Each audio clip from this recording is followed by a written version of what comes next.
ചങ്ങായിമാരെ എല്ലാവർക്കും സുഖല്ലേ? ഞാൻ ഇന്ന് പറയാൻ പോകുന്നത് നമ്മുടെ അഖിൽമാരെ കുറിച്ചാണ്.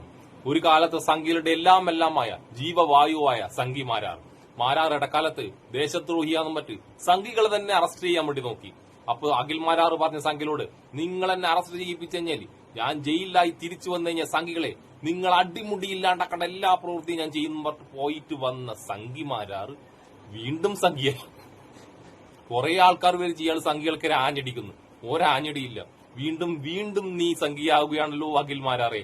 നമുക്ക് അഖിൽമാരാറുടെ പുതിയൊരു ഇന്റർവ്യൂവിന്റെ കുറച്ച് ഭാഗങ്ങളിലേക്ക് അടക്കാം. വരൂ. പൗരത്വ വിഷയം വന്നപ്പം ഞാൻ ആ കാര്യങ്ങളെക്കുറിച്ച് പഠിച്ചു കഴിഞ്ഞാൽ എനിക്ക് മനസ്സിലാക്കാൻ പറ്റുന്നത് ഇന്ത്യയിലെ ഒരു മുസ്ലിം പൗരനെ ഇവിടെ നിന്ന് പുറത്താക്കില്ല. ഇത് ഞാൻ പഠിച്ച് വായിച്ച് മനസ്സിലാക്കിയതാണ്. പിന്നെ ഞാനെന്തിനാണ് BJP എതിർക്കുന്നത്? പൗരത്വ വിഷയത്തിൽ ഇപ്പൊ ഉറപ്പിച്ചല്ല ഇയാൾ സംഖ്യയല്ല ഒരു പക്കാ സംഖ്യക്കല്ലാണ്ട് ഇങ്ങനെ പറയാൻ പറ്റുമോ? BJPക്കാർ പുതിയ ഓരോ നിയമം കൊണ്ടുവരുമ്പോ ഇന്ത്യയിലെ മുസ്ലിമിനും ക്രിസ്ത്യാനിക്കും ഒന്നും പറ്റുന്നില്ലല്ലേ. ക്രിസ്ത്യൻ പള്ളികളും മുസ്ലിം പള്ളികളും ഉത്തരേന്ത്യയിൽ അടിച്ചു പൊളിക്കുന്നൊന്നും എന്റെ സംഘിമാരാർ കാണുന്നില്ല. അടിപൊളി നിഷ്പക്ഷനായ നിഷ്കു സംഘി. നമുക്ക് അടുത്ത ഡയലോഗ് കടക്കാം. വേടന്റെ രാഷ്ട്രീയം എന്താന്ന് രോഹിത്തിന് മനസ്സിലായോ? ഇപ്പൊ എല്ലാ സംഘികളും ലാസ്റ്റ് കറങ്ങി തിരിഞ്ഞെത്തുന്ന ഇടവരാ വേടന്റെ അടുത്തേക്ക്. വേടന്റെ രാഷ്ട്രീയം എന്താണെന്ന് മനസ്സിലായെന്ന് ചോദിക്കുന്നത് സംഘിമാരാറെ വേടന്റെ രാഷ്ട്രീയം ദളിത് രാഷ്ട്രീയമാണ്. അടിച്ചമർത്തപ്പെടുന്നവന്റെ രാഷ്ട്രീയമാണ്. അതിപ്പോ ആരായാലും അടിച്ചമർത്തപ്പെടുന്നത് ഹിന്ദുവായാലും ക്രിസ്ത്യാനിയായാലും മുസ്ലിം ആയാലും അവന്റെ രാഷ്ട്രീയമാണ്. അവന്റെ വേദനയാണ് വേടന്റെ രാഷ്ട്രീയം. മനസ്സാക്ഷിയുള്ള മനുഷ്യന്റെ രാഷ്ട്രീയമാണ് വേടന്റെ രാഷ്ട്രീയം. അത് സംഘിയൊക്കെ മനസ്സിലാകണമെങ്കിൽ 10 ജന്മം ജനിച്ചാലും ഇനി ഏതെല്ലാം ഗംഗയെ കുളിച്ച് എണീച്ചു വന്നാലും നിങ്ങളെ മനസ്സിലുള്ള ആ ചാണകം പോകാണ്ട് സംഘിയൊക്കെ അത് മനസ്സിലാവൂല. എന്റെ ചാണക സംഘി അഖിൽ മാരാറുട്ടിയെ. വേടന്റെ രാഷ്ട്രീയം എന്താന്ന് രോഹിത്തിന് മനസ്സിലായോ? ഞാൻ മനസ്സിലാക്കിയിടത്തോളം വേടന്റെ രാഷ്ട്രീയം BJP രാഷ്ട്രീയമാണ്. ഇപ്പൊ എങ്ങനെ ഇരിക്കണ്? ഇതുവരെ ആരും പറയാത്ത ഫ്രഷ് കോമഡി. വേടന്റെ രാഷ്ട്രീയം സംഘപരിവാര രാഷ്ട്രീയമാണെന്ന്. എന്റെ സംഘിമാരാറെ, ഇത് നിങ്ങളെ സംഘികൾ കേൾക്കണ്ടട്ടാ. സംഘികൾ ഇഷ്ടപ്പെടുത്താനാണ് ഇമാരി തൊളിഞ്ഞ ഡയലോഗ് എടുക്കുന്നെങ്കിൽ സംഘിക്ക് ഏറ്റവും ഇഷ്ടപ്പെടാത്ത വേടനാണ്. വേടൻ എതിർക്കുന്നത് ബ്രാഹ്മണിക്കൽ ചിന്താഗതിയോടാണ്. സംഘപരിവാറിന്റെ ബ്രാഹ്മണത്വത്തോട് സവർണ മേധാവിത്വത്തോടാണ് വേടന്റെ പോരാട്ടം. അത് സംഘപരിവാറിന് അനുകൂലമാണെന്ന് പറഞ്ഞു കഴിഞ്ഞാൽ സംഘിയൊക്കെ പിടിക്കൂല. നിങ്ങളിപ്പോ എയർന്ന് താഴേക്ക് ഇറങ്ങിയതാണ്, വീണ്ടും പിടിച്ച് എയറിലേക്ക് ആക്കും കേട്ട സംഘികൾ. ഓർത്ത് കളിച്ചോ മാരാറെ. അടുത്തേക്ക് അടക്കാം. ഒരിക്കലും നന്മയല്ല നമ്മൾ ലക്ഷ്യം വെക്കുന്നത്. ഈ ദയനീയത വിറ്റുകാശാക്കുക. ദളിതന്റെ അവസ്ഥ വിറ്റുകാശാക്കുന്ന വേടൻ എന്തടിസ്ഥാനത്തിലാണ് ദളിതിനു വേണ്ടിയിട്ട് സംസാരിച്ചു എന്ന് പറയുന്നത്? ഏത് സാഹചര്യത്തിൽ, ഏത് പോയിന്റിൽ, ഏത് അവസ്ഥയിൽ സംസാരിച്ചെന്നായി പറയുന്നത്? വേടൻ ദളിതന്റെ ഏതവസ്ഥയാണ് വിറ്റ് കാശാക്കിയത്?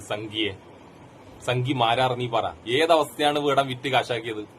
വേടൻ അന്നും ഇന്നും പാടിയത് ദളിതിന് വേണ്ടിയിട്ട് തന്നെയാണ്. ദളിതിന്റെ വേദനകളും അവൻ അനുഭവിച്ച വേദനകളുമാണ് പറയുന്നത്. ഈ നാട്ടിൽ നടക്കുന്ന കാര്യങ്ങൾ തന്നെയാണ് വേടൻ പാടിയത്. പിന്നെ വേടൻ അന്ന് പറഞ്ഞതായാലും ഇന്ന് പറഞ്ഞാലും ഒരിക്കലും മാറ്റിപ്പറയില്ല. നിന്നോട് പണ്ടാരോ ബിഗ് ബോസ് പോകുന്ന കാര്യം ചോദിച്ചപ്പോ നീ പറഞ്ഞത് അതിലും നല്ലതുണ്ടല്ലോ ലുലു മാളിന്റെ മുന്നിൽ പോയിട്ട് തുണിമൊക്കി കാണിക്കുന്ന പറഞ്ഞു. എന്നിട്ട് അതേ ബിഗ് ബോസ് പോയിട്ട് നീ മത്സരിച്ചിട്ട് സമ്മാനം നേടി വന്ന ഉളുപ്പില്ലാത്ത നായിയാണ്. അതായത് പറഞ്ഞ വാക്കിന് വിലയില്ലാത്ത വെറും ഒരു ഊള. നീ വേടനെ പറ്റി പറയാൻ യാതൊരു യോഗ്യതയില്ലാത്ത ഒരു വേട്ടാ വളിയനാണ് മാരാറ നീ. എന്നാൽ കഴിയാവുന്ന സാമ്പത്തിക സഹായം ഒരാളും അറിയാതെ ചെയ്തിട്ട് വന്ന ഒരാളാണ് ഞാൻ. ആരും അറിയാതെ ചെയ്തിട്ട് വന്നിട്ട് സോഷ്യൽ മീഡിയയിൽ നിന്ന് പറയുന്നു ഞാൻ ആളെ സഹായിച്ചിട്ടുണ്ടെന്ന്. ഇതുപോലത്തെ ഒരു വേട്ടാവളിയൻ സ്വയം പൊക്കി നാറി ലോകത്തേടിങ്ങുണ്ട. ഇതിലും നല്ലത് ഇവരെ ഫേസ്ബുക്കിൽ ഇടുന്നല്ലേ. ഫേസ്ബുക്കിൽ ഇടുന്നതിനേക്കാൾ റീച്ചായാലും ഇപ്പൊ ഒരു ചാനലിൽ വന്ന് പറയുമ്പോ ഉളുപ്പില്ലാത്ത നായിയെ സ്വയം പ്രൊമോഷൻ നടത്തുന്ന ഒരു പരസ്യ കമ്പനി ആയിപ്പോയല്ലോ നീ. ഇനി ഇതിലും രസം എന്നറിയാം ഇവന്റെ അടുത്ത ഡയലോഗ് കേട്ട്. ഇവൻ ശരിയായ പൊട്ടനാണെന്നും ഒരു പക്ക ചാണക സംഖ്യന്റെ ബുദ്ധിയുള്ളൂന്ന് അടുത്ത ഡയലോഗ് കൂടി കേട്ടാൽ നിങ്ങൾക്ക് മനസ്സിലാവും. കഴിയാവുന്ന സാമ്പത്തിക സഹായം ഒരാളും അറിയാതെ ചെയ്തിട്ട് വന്ന ഒരാളാണ് ഞാൻ. വേടനങ്ങനെ ചെയ്യുന്നില്ല എന്ന് നമുക്ക് പറയാൻ പറ്റില്ല. കണ്ടിട്ടുണ്ടോ? കാണിക്കാൻ ആഗ്രഹിക്കുന്നില്ല. വേടൻ ചെയ്യുന്നത് നിന്നെ പോലെ ഈ സോഷ്യൽ മീഡിയയിൽ ഓരോ പ്ലാറ്റ്ഫോമിൽ ഇരുന്ന് പറയണ വേട്ടാവളിയ. അവൻ ചെയ്യുന്നത് നിന്നെ പോലെ നിനക്ക് പറയാതെ ചെയ്യാം. വേടന് പറയാതെ ചെയ്തൂടാ. നിനക്ക് പറയാതെ ചെയ്തിട്ട് അതെല്ലാവരോടും വന്ന് പറയാം. വേടൻ നിന്നെ പോലത്തെ പൊട്ടനാണോ? ഇനി വേടൻ ചെയ്യുന്ന എല്ലാ കാര്യവും നിന്റെ വീട്ടിൽ വന്നിട്ട് നിന്റെ മുന്നിൽ നിന്നിട്ട് പറഞ്ഞ് നിന്നെ ബോധ്യപ്പെടുത്തണം. ഞാൻ എന്തൊക്കെ ചെയ്യുന്നുണ്ട്, ഞാൻ എന്തൊക്കെ ചെയ്യുന്നില്ല എന്ന്. ഭയങ്കര സംഭവം തന്നെ നീ. വായി കുച്ചാണ്ട് പാണം കത്തണില്ലമ്മ എന്ന് കലാപം മണിച്ചേട്ടൻ എഴുതി വെച്ചത് അയാളെ സ്വന്തം അവസ്ഥയാണ്. വരാന്ന് പറഞ്ഞിട്ട് ചേട്ടാ വരാ, ഇതൊക്കെ അദ്ദേഹം എഴുതിയത് അദ്ദേഹത്തിന്റെ സ്വന്തം അനുഭവങ്ങളിലൂടെ കണ്ട കാഴ്ചകൾ. നമ്മളെല്ലാരും ഒരുപാട് സ്നേഹിക്കുകയും ഒരുപാട് ആദരിക്കുകയും ചെയ്യുന്ന മരണപ്പെട്ട കലാഭവൻ മണിച്ചേട്ടനെ പറ്റിയാണ് ഈ വേട്ടാവളിയം പറയുന്നത്. പക്ഷെ വേട്ടാവളിയ മണിച്ചേട്ടൻ അധികവും പാടിയത് മണിച്ചേട്ടന്റെ വരികളല്ല, അറുമുഖൻ വെങ്കിടങ്ങ് എന്ന് പറഞ്ഞ വേറൊരു അനുഗ്രഹീത കലാകാരന്റെ വരികളാട്ടാ. ആ ഒരു ബോധം എനിക്ക് വേണം കേട്ടാ. വീട്ടെ അതിന്റെ ബോധം ഉണ്ടെങ്കിൽ സംഗീതം വിളിക്കേണ്ടി വരില്ലല്ലോ. ബോധമില്ലാതെ വിജയിച്ച ബിഗ് ബോസ് വിജയിന്റെ വിചാരം ബിഗ് ബോസ് വിജയിച്ചു കഴിഞ്ഞാൽ ലോകത്ത് എല്ലാ വിവരം കിട്ടിയെന്നാണ്. ഈ ഒരു വിവരമില്ലാത്ത വേട്ടാവളിന്റെ വിചാരം. നമുക്കെന്തായാലും അറുമുഖം വെങ്കടങ്ങിന്റെ ഒരു ഡയലോഗിലേക്ക് പോകാം. വാ.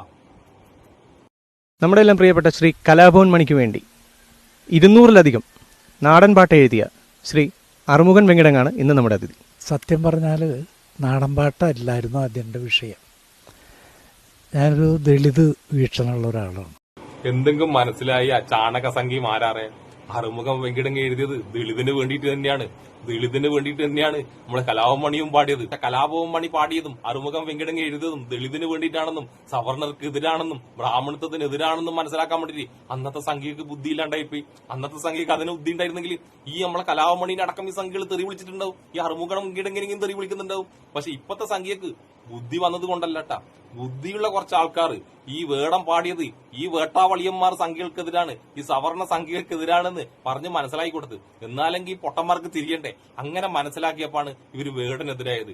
അങ്ങനെ മനസ്സിലാക്കിയപ്പോഴാണ് നിന്നെപ്പോലത്തെ പൊട്ടന്മാരും വേടനെതിരെ സംസാരിക്കുന്നത്. അതായത് നിനക്കൊരു ബുദ്ധിയും വിവരമൊന്നും ഇല്ലാന്ന് നീ കലാഭവൻ മണിനെ പറ്റി പറഞ്ഞപ്പോൾ മനസ്സിലായി. കലാഭവൻ മണിയും അറുമുഖം വെങ്കിടങ്ങും വേടനും ഒക്കെ പാടുന്നത് ദളിതർക്ക് വേണ്ടിയാണ്, അടിച്ചമർത്തപ്പെടുന്ന മനുഷ്യർക്ക് വേണ്ടിയിട്ടാണ്, അടിച്ചമർത്തപ്പെടുന്ന എല്ലാ വിഭാഗങ്ങൾക്കും വേണ്ടിയിട്ടാണ്. ഇത് സവർണ ചിന്താഗതിക്കെതിരാണ്, ബ്രാഹ്മണത്വത്തിനെതിരായിട്ട് തന്നെയാ പാടുന്നത്. ഇവൻ ആദ്യം ബിഗ് ബോസ് വിജയിച്ചു വന്നപ്പോൾ ഇവൻ ഭയങ്കര ആരാധക പ്രവാഹമായിരുന്നു. എല്ലാ വിഭാഗത്തിലുള്ള ആൾക്കാരും വോട്ട് ചെയ്തിട്ട് ഇവൻ വിജയിച്ചു. അപ്പൊ എല്ലാവർക്കും ഇവനെ ഇഷ്ടമായിരുന്നു. പിന്നെ ഇവന്റെ ഉള്ളിലുള്ള ആ ബ്രാഹ്മണിക്കൽ ചിന്താഗതി, ആ സംഘി ചിന്താഗതി ഒരിക്കലും ഇവ സംഖ്യാൻ സമ്മതിക്കില്ലട്ടോ. ഇവൻ കോൺഗ്രസ് അനുഭാവിയാന്നൊക്കെ പറഞ്ഞു വന്നിട്ട് ഇവൻ ചുറിഞ്ഞ് എത്തുന്നത് BJP അടുത്തേക്ക് തന്നെയാണ്. കേസ് അവസാനിച്ചപ്പോ എന്താ പറഞ്ഞതറിയാം? BJP-ക്കാർ അവനെ സഹായിച്ചെന്ന്. അതായത് BJP-ക്കാർ തന്നെ കേസ് കൊടുത്തിട്ട് അകത്തിട്ട് തിരിച്ചു വന്നതും പറഞ്ഞു BJP-ക്കാർ എന്നെ സഹായിച്ചെന്ന്. അപ്പൊ BJP-ക്കാരെ രാജ്യദ്രോഹിയാണെന്ന് പറഞ്ഞ് നിങ്ങൾ ഇവനെ അറസ്റ്റ് ചെയ്യാൻ നോക്കി. പിന്നെ നിങ്ങൾ തന്നെ ഇവനെ സഹായിച്ചിട്ടുണ്ടെങ്കിൽ നിങ്ങളും രാജ്യദ്രോഹിയല്ലേ, സംഘി ചാണകങ്ങളെ. അപ്പൊ പിന്നെ പ്രത്യേകിച്ച് അറ്റൻഷൻ ഒന്നും കിട്ടാണ്ട് വന്ന് ഇപ്പം നോക്കുമ്പോ സോഷ്യൽ മീഡിയയിൽ നോക്കുമ്പോൾ വേടം മാത്രമേ ഉള്ളൂ. വേടൻ. അപ്പൊ മൂപ്പർക്ക് ചെറിയൊരു കുരുവൊട്ടല്. എന്റെ പേരൊന്നും വരുന്നില്ലല്ലോ. അപ്പൊ സംഖ്യയുടെ എല്ലാവരുടെയും പരിപാടി വേടനെതിരെ പറഞ്ഞു കഴിഞ്ഞാൽ കുറച്ച് റീച്ച് കിട്ടുന്ന വെച്ചിട്ടാണ് വേടനെതിരെ പറയാൻ പോകുന്നത്. പക്ഷെ സംഖ്യ മാരാറെ വേടനെതിരെ പറഞ്ഞു കഴിഞ്ഞാൽ നിനക്ക് റീച്ച് കിട്ടില്ല, നല്ല തെറി കിട്ടും. കാരണം നീ പറഞ്ഞ പൊട്ടത്തരാണെങ്കിൽ അതിനെ തെറി വിളിക്കുക തന്നെ മലയാളി. കാരണം നീ അടക്കം പല കാര്യങ്ങളിലും തെറി വിളിച്ചിട്ടും ആക്ഷേപിച്ചിട്ടും തന്നെ വീഡിയോ ചെയ്ത്. അതുകൊണ്ട് നിന്നെയും തിരിച്ച് തെറി വിളിക്കാനും ആക്ഷേപിക്കാനുള്ള അവകാശം എല്ലാ മലയാളിക്കും ഉണ്ട് കേട്ടാ. പിന്നെ നീ പറഞ്ഞൊരു ഡയലോഗ് തന്നെയാണ് എനിക്ക് ഇപ്പോഴും പറയാനുള്ളത്. നീ ഇപ്പോഴും BJP താങ്ങുന്നുണ്ട്. ഇതിലും നല്ലത് നീ ഉണ്ടല്ലോ ലുലു മാളിന്റെ മുന്നിൽ പോയിട്ട് കുനിഞ്ഞു നിൽക്കുകയാണ്. ഇതിലും നല്ലത് എന്റെ ചാണക സംഖ്യ മാരാറെ. അപ്പൊ എല്ലാവർക്കും എന്റെ ഒരു നല്ലൊരു സുലാൻ.